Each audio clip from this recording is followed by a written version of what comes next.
और सीधे चलते हैं लखनऊ, जहां अखिलेश यादव प्रेस कॉन्फ्रेंस कर रहे हैं। सहयोगी साथियों का बहुत बहुत धन्यवाद देता हूं जो पार्टी में आज आ पा रहे हैं।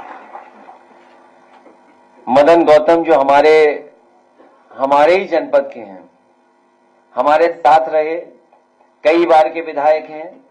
इनके आने से समाजवादी पार्टी को और ताकत मिलेगी। इनके सहयोगी साथियों के आने से समाजवादी पार्टी हमारे आसपास के जिलों में और मजबूत दिखाई देगी। डॉक्टर सीताराम राजपूत जी का मैं स्वागत करता हूं।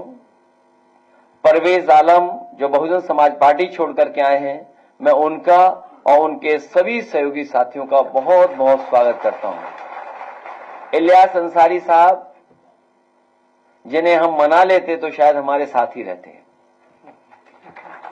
लेकिन कुछ राजनीतिक परिस्थितियों की वजह से वो हमें छोड़ करके चले गए थे, लेकिन बहुत ज्यादा दिन दूर नहीं रहे।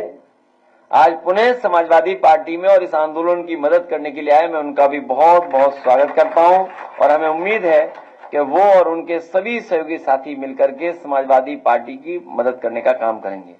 मुझे खुशी है इस बात की कि बहुत सारे साथी ये चाहते थे कि सुबोध यादव समाजवादी पार्टी में शामिल हो जाएं, और आज वो और उनके बहुत जिम्मेदार और बहुत ही बड़ी संख्या में साथी आए हैं। मैं सुबोध यादव का और उनके सभी साथियों का बहुत बहुत स्वागत करता हूं। समाजवादी पार्टी को मजबूत बनाने का काम करेंगे। तिलक चंद वर्मा जी जो हरदोई में बहुजन समाज पार्टी से लड़े थे, आज पुनः समाजवादी पार्टी में शामिल हो रहे हैं। इनके आने से लखनऊ से लेकर के हरदोई, उन्नाव और आसपास के जिलों में समाजवादी पार्टी को मजबूती मिलेगी।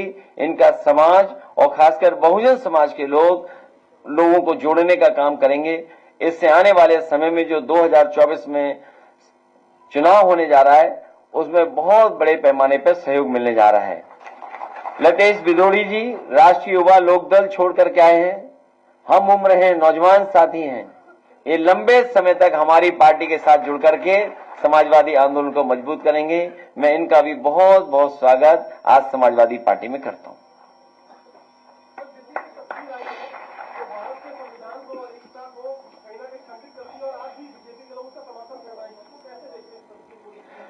मैंने तस्वीर नहीं देखी, लेकिन अभी पूर्व विधायक सुभाष श्रीवास्तव जी जो बात कह रहे थे कि ये संविधान बचाने का चुनाव है, लोकतंत्र बचाने का चुनाव है, आरक्षण बचाने का चुनाव है, अपना सम्मान बचाने का चुनाव है। और अगर हम कहें कि अपनी आजादी बचाने का चुनाव है, तो जिस तरीके से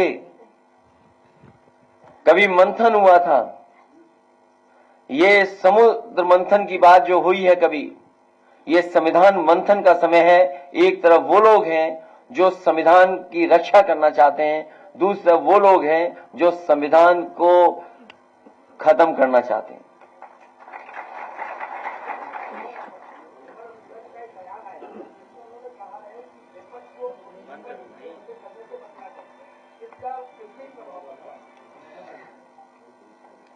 उत्तर प्रदेश के लोग स्वागत भी अच्छा करते हैं, और उत्तर प्रदेश के लोग जब विदाई करेंगे वो भी बड़ी अच्छी करेंगे। जो लोग 14 में आए थे वो 24 में जाने वाले हैं, और 10 साल हिटलर का ही समय था। 10 साल से ज्यादा वो नहीं रह पाया वहां पर, तो 10 साल तो इनका भी पूरा हो गया। और सवाल यह है कि नौकरियां मिलेंगी कि नहीं मिलेंगी। भारतीय जनता पार्टी हटाओ, नौकरी पाओ।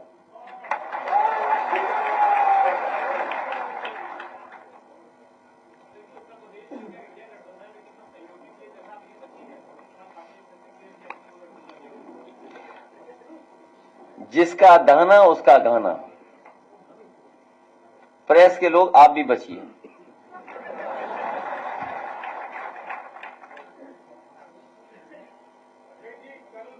आजमगढ़ जाएंगे, कहा जाता है समाजवादी पार्टी का बड़ा प्रभाव है, बड़ी मजबूत टीम बन गया, वहां पर वो मैंने आपसे क्या कहा?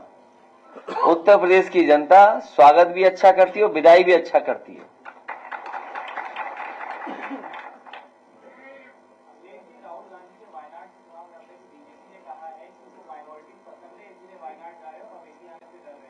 और मैं तो ये कहता हूं माइनॉरिटी सबको पसंद करना चाहिए। जो कमजोर हो, जिसके साथ अन्याय हो रहा हो, उसके साथ खड़ा होना चाहिए सबको। और प्रेस के साथियों, आपको भी खड़ा होना चाहिए। कल आप कमजोर होगे तो आपके साथ कौन खड़ा होगा? जब आपके लोग जेल जाते हैं तो समाजवादी लोग खड़े होते हैं आपके साथ। आप भी हम लोगों के साथ खड़े होइए।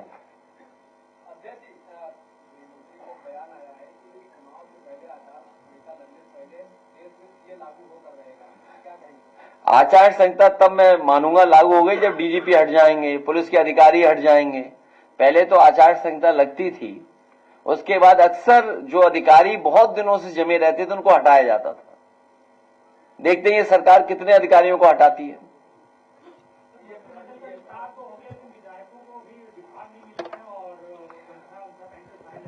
जब तक विभाग मिलेगा और प्रमुख सचिव को अपॉइंट कराएंगे तब तक चुनाव आ जाएगा।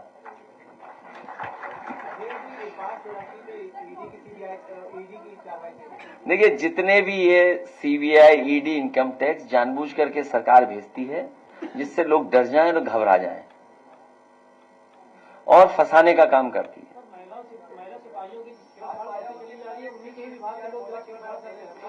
ये एक लंबी सूची है। हमारे पत्रकार साथी ने कुछ सवाल उठाया है।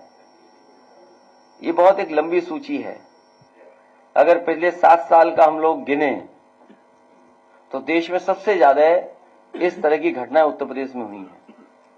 और जहां साथी हमारा एक कह रहा था, होम मिनिस्ट्री के ऊपर कोई सवाल पूछा जा रहा था, ये होम मिनिस्ट्री की जिम्मेदारी बनती है कि समय समय पर स्टेट गवर्नमेंट्स को भी चेक करें कि उनके यहां क्या हो रहा है।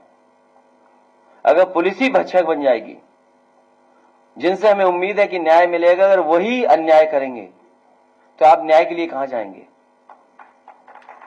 तो ये जो घटनाएं बढ़ी हैं, ये पुलिस हेडक्वार्टर से लेकर के और थाने तक की घटनाएं, आप इस बारे में जानकारी कर सकते हैं। सबसे ज्यादा उत्तर प्रदेश में है। जिस तरीके से जब से बीजेपी की सरकार आई है, दिल्ली में 1 लाख, पूरे उत्तर भारत में 1 लाख किसानों ने आत्महत्या की है।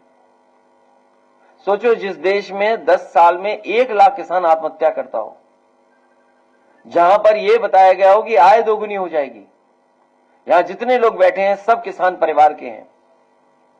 किसान परिवार पूछ रहे हैं कि उनकी आय दोगुनी कब होगी, और किसान के बेटे ये पूछ रहे हैं उन्हें नौकरी रोजगार कब मिलेगी। जो एमएसपी के लिए लड़ रहे हैं किसान, क्या सरकार एमएसपी लागू करेगी? समाजवादी ये भरोसा दिलाती है कि 80 हराओ, एमएसपी लागू करवाओ और उसका कानूनी अधिकार पाओ। सर, एमएलसी चुनाव होने वाले हैं, क्या कैंडिडेट्स में भी पीडीए की झलक दिखेगी? पीडीए की झलक अगले 50 साल तक दिखेगी आपको।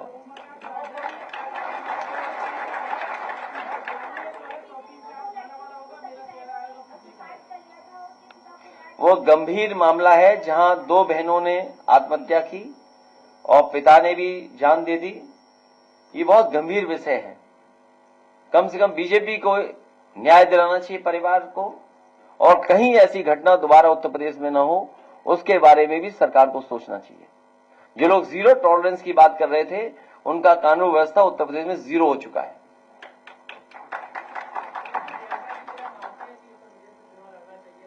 किसको?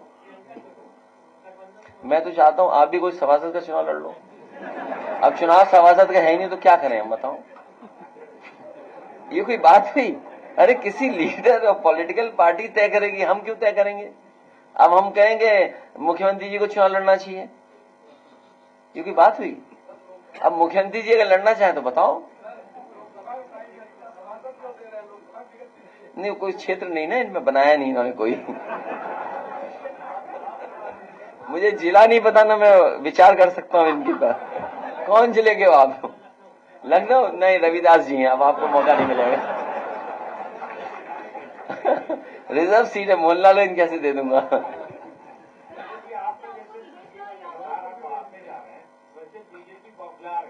तो आपके भी चैनल में पी है। बीजेपी अभी और घबराएगी, इसलिए घबराएगी क्योंकि पीडीए का हक और अधिकार छीने इन्होंने। आप बताइए, वाइस चांसलर के अपॉइंटमेंट्स हुए हैं, पीडीए कितना है उसमें? जो वाइस चांसलर के अपॉइंटमेंट हुए हैं उसमें पीडीए कितना है? और हमारे ये साथी अलग अलग जिले के यहां बैठे हैं। कभी गवर्नर हाउस से ये सवाल उठता था कि कौन पोस्ट हुआ है, कितने पोस्ट हुए हैं। कई जिले ऐसे हैं जिनमें एक भी पीडीए का अधिकारी कभी पोस्ट नहीं हुआ टॉप पोस्ट में। कई जिले ऐसे हैं जिसमें पीडीए का बड़ी पोस्टिंग पाया ही नहीं। तो ये तो केवल एक बात बता रहा हूं मैं आपको कि यूनिवर्सिटियों में जो अपॉइंटमेंट हुए 34 में पीडीए है ही नहीं कहीं, केवल 4 पीडीए। और उन्होंने जिनको अपॉइंट किया है, अगर वाइस चांसलर अपॉइंट हो गए तो उन्होंने किसको अपॉइंट किया है उसकी सूची सरकार नहीं दे रही है। जो लोग 46 में 56 कहते थे, 46 में 56, उन्हें सूची देनी चाहिए कि नहीं देनी चाहिए? ये तो केवल मैं एक बात उठा रहा हूं अभी, एक कि वाइस चांसलर के अपॉइंटमेंट्स में सरकार ने सबसे ज्यादा धोखा अगर किसी को दिया है तो पीडीए परिवार को धोखा दिया है। क्या वो 69,000 के बच्चे किस मंत्री के घर नहीं गए बताओ? वो इसलिए उनके साथ अन्याय हो रहा है कि वो पीडीए परिवार के लोग हैं, पीडीए परिवार के लोग हक मांग रहे हैं। यही 69,000 में क्या आपने नहीं देखा? कौन सा मंत्री नहीं छोड़ा जिसके घर न गए हों? लेकिन जो वहां लोग हैं वो पीडीए को न्याय नहीं दिला सकते, उनको हक नहीं मिल सकता।